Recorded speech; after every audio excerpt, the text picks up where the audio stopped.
ಇಂದಿನ ಸ್ಲೋಗನ್ ಶುದ್ಧ ಸಂಕಲ್ಪದ ಖಜಾನೆಯ ಜಮಾ ಆಗುತ್ತಿದ್ದಾಗ ವ್ಯರ್ಥ ಸಂಕಲ್ಪಗಳಲ್ಲಿ ಸಮಯ ಹೋಗುವುದಿಲ್ಲ. ಅಕ್ಕ, ಶುದ್ಧ ಸಂಕಲ್ಪವೆಂದರೆ ಏನು? ಶುದ್ಧ ಸಂಕಲ್ಪ ಅಂದರೆ ಪರಮಾತ್ಮ ಪ್ರೇರಿತ, ಸ್ವಾರ್ಥರಹಿತ, ಅಹಂಕಾರವಿಲ್ಲದ, ಸೇವಾಭಾವನೆ ಪೂರ್ಣ, ಆತ್ಮ ಮತ್ತು ಪರಮಾತ್ಮನನ್ನು ಸ್ಮರಣೆ ಮಾಡುವ ಯೋಚನೆ.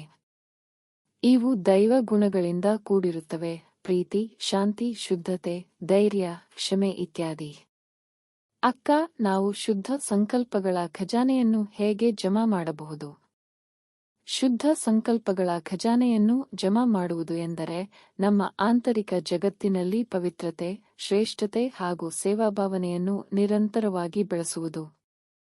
ಇದಕ್ಕಾಗಿ ಅತ್ಯಂತ ಪ್ರಮುಖವಾದುದು ಪರಮಾತ್ಮನ ಸ್ಮರಣೆಯಲ್ಲಿ ನಿರಂತರ ಮನಸ್ಸನ್ನು ತೊಡಗಿಸುವುದು. ಯಾರು ಪರಮಾತ್ಮ ಶಿವ ತಂದೆಯ ಸ್ಮರಣೆಯಲ್ಲಿ ಇರುತ್ತಾರೋ ಅವರ ಯೋಚನೆಗಳು ಶುದ್ಧ ಹಾಗೂ ಶ್ರೇಷ್ಠವಾಗುತ್ತವೆ. ಜೊತೆಗೆ ಪ್ರತಿಯೊಂದು ಯೋಚನೆಯನ್ನು ಸೂಕ್ಷ್ಮವಾಗಿ ಪರಿಶೀಲಿಸಿ ಅದು ಶುದ್ಧವೋ, ಸೇವಾಪೂರ್ಣವೋ ಅಥವಾ ಸ್ವಾರ್ಥಪೂರ್ಣವೋ ಎಂಬುದನ್ನು ಮನಸ್ಸು ತಕ್ಷಣ ಗುರುತಿಸಬೇಕು. ಈ ಆಂತರಿಕ ಪರಿಶೀಲನೆಯಿಂದ ವ್ಯರ್ಥ ಯೋಚನೆಗಳು ದೂರವಾಗುತ್ತವೆ. ಅಲ್ಲದೆ ಆತ್ಮಸ್ವರೂಪ ಹಾಗೂ ಪರಮಾತ್ಮ ಸ್ವರೂಪದಲ್ಲಿ ಸ್ಥಿತಿಯಾಗುವ ಅಭ್ಯಾಸದಿಂದ ಆತ್ಮ ತನ್ನ ನಿಜವಾದ ಪವಿತ್ರ ಸ್ಥಿತಿಗೆ ಹಿಂದಿರುಗುತ್ತದೆ. ಈ ಸ್ಥಿತಿಯಿಂದ ಹೊರಬರುವ ಪ್ರತಿಯೊಂದು ಸಂಕಲ್ಪವೂ ಶಕ್ತಿ ತುಂಬಿರುತ್ತದೆ. ಹೀಗೆ ಶುದ್ಧ ಸಂಕಲ್ಪಗಳನ್ನು ದಿನನಿತ್ಯ ಜಮಾ ಮಾಡುವ ಅಭ್ಯಾಸದಿಂದ ಆತ್ಮವೈಭವ ಹೆಚ್ಚುತ್ತದೆ ಹಾಗೂ ಕಾಲದ ಖಜಾನೆಯೂ ವ್ಯರ್ಥವಾಗುವುದಿಲ್ಲ. ಅಕ್ಕ, ವ್ಯರ್ಥ ಸಂಕಲ್ಪಗಳು ಯಾವಾಗ ಉಂಟಾಗುತ್ತವೆ? ವ್ಯರ್ಥ ಯೋಚನೆಗಳು ನಮ್ಮ ಮನಸ್ಸಿನಲ್ಲಿ ಉದಯವಾಗುವ ಪ್ರಮುಖ ಕಾರಣವೆಂದರೆ ನಾವು ಶಿವಬಾಬನನ್ನು ಮರೆತು ಬೇರೆ ವಿಷಯಗಳ ಕಡೆ ಗಮನ ಹರಿಸುವಾಗ. ಸಮಾಜ, ವ್ಯಕ್ತಿಗಳು, ಅಹಂಕಾರ, ಭೂತಕಾಲದ ತಪ್ಪುಗಳು ಅಥವಾ ಭವಿಷ್ಯಕಾಲದ ಆತಂಕಗಳ ಬಗ್ಗೆ ಯೋಚನೆ ಮಾಡಿದಾಗ ಮನಸ್ಸು ಶ್ರೇಷ್ಠ ದಿಕ್ಕಿನಿಂದ ವಿಭ್ರಷ್ಟವಾಗುತ್ತದೆ. ಅಲ್ಲಿ ಶುದ್ಧತೆ ಇಲ್ಲದಿದ್ದರೆ ವ್ಯರ್ಥತೆ ಹುಟ್ಟುವುದು ಖಚಿತ. ಇದೇ ರೀತಿಯಾಗಿ ಇಂದ್ರಿಯ ಆಸಕ್ತಿಗೆ ಬೀಳಿದಾಗ ಕೂಡ ಮನಸ್ಸು ಅಸ್ಥಿರವಾಗುತ್ತದೆ. ಇಂದ್ರಿಯ ತೃಪ್ತಿಗೆ ಸೇವೆ ಸಲ್ಲಿಸುವ ಯೋಚನೆಗಳು ಉಂಟಾಗುತ್ತವೆ ಮತ್ತು ಆತ್ಮಶಕ್ತಿ ಹೀನವಾಗುತ್ತದೆ. ನಿರಂತರ ಆತ್ಮಸ್ಮೃತಿ ಇಲ್ಲದಿರುವುದು ಮತ್ತೊಂದು ದೊಡ್ಡ ಕಾರಣ.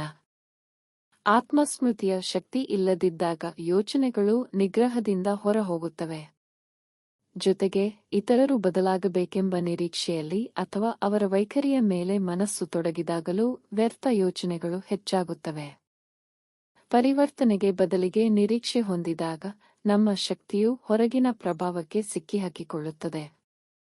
ಆದ್ದರಿಂದ ಇಂತಹ ಎಲ್ಲ ಸಂದರ್ಭಗಳಲ್ಲಿ ಶುದ್ಧ ಸ್ಮೃತಿಗೆ ಮರಳುವುದು ಮತ್ತು ಶಿವ ಬಾಬನ ಸ್ಮರಣೆಯಲ್ಲಿ ಇರುವುದೇ ವ್ಯರ್ಥ ಯೋಚನೆಗಳನ್ನು ನಿಲ್ಲಿಸುವ ಏಕೈಕ ಮಾರ್ಗವಾಗಿದೆ. ಅಕ್ಕ, ಈ ಸ್ಲೋಗನ್ ನಮಗೆ ದಿನನಿತ್ಯದ ಜೀವನದಲ್ಲಿ ಹೇಗೆ ಸಹಾಯ ಮಾಡಬಹುದು? ಶುದ್ಧ ಸಂಕಲ್ಪದ ಖಜಾನೆಯ ಜಮಾ ಆಗುತ್ತಿದ್ದಾಗ ವ್ಯರ್ಥ ಸಂಕಲ್ಪಗಳಲ್ಲಿ ಸಮಯ ಹೋಗುವುದಿಲ್ಲ ಎಂಬ ಈ ಸ್ಲೋಗನ್ ನಮ್ಮ ಬದುಕಿನಲ್ಲಿ ದೊಡ್ಡ ಪ್ರೇರಣೆಯಾಗಿದೆ.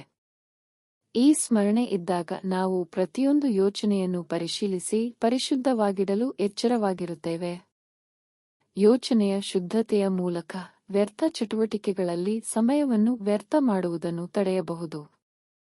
ಇಂಥ ನಿತ್ಯ ಎಚ್ಚರಿಕೆಯಿಂದ ಆತ್ಮಶಕ್ತಿ ಮತ್ತು ನೈತಿಕ ಶಕ್ತಿ ನಿಧಾನವಾಗಿ ಹೆಚ್ಚಾಗುತ್ತದೆ. ಸಮಯದ ಮೌಲ್ಯವನ್ನು ತೀವ್ರವಾಗಿ ಗ್ರಹಿಸಬಹುದಾಗಿ ಪ್ರತಿಯೊಂದು ಕ್ಷಣವನ್ನು ಶ್ರೇಷ್ಠವಾಗಿ ಉಪಯೋಗಿಸಲು ಪ್ರೇರಣೆಯುಂಟಾಗುತ್ತದೆ.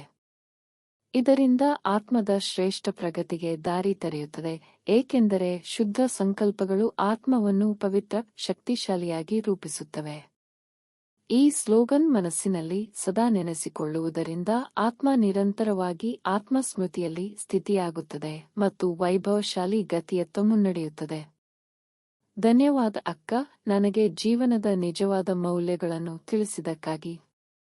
ಶಿವ ತಂದೆ ನಿಮ್ಮ ಸ್ಮರಣೆ ಮತ್ತು ಶಾಂತಿಯೇ ನಿಜವಾದ ಸಂಪತ್ತು. ಓಂ ಶಾಂತಿ.